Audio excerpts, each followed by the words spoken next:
இடுக்கியில் வந்து குட்டி குட்டியான ஒரு கல் தாண்டா பெருசாக தான் நம்ம இருக்கணும்.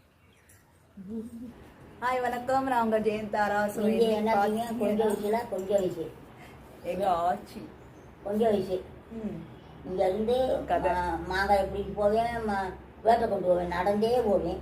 இப்போ முடியலையே பிள்ளைய கொடுக்க. நம்ம இங்கே மாங்காய் பிக்க வந்திருக்கோம். இப்போ பாருங்க, மாங்காய் மேலே இருக்கா, தொங்குதா, நிறைய இருக்கா, அது மரம் எல்லாமே இங்கே வந்திருக்கோம். அடுத்தது நாங்கள் வந்து பிடுங்க போகிறோம். இதோ மேலே காட்டுறேன் வாங்க. ஸோ மொட்டை மாடி தான்.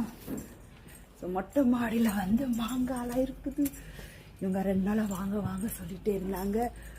நான் வரலனாலும் மாங்காய் வீட்டுக்கு வந்திருக்கோம். பார்த்தீங்களா மாங்காய்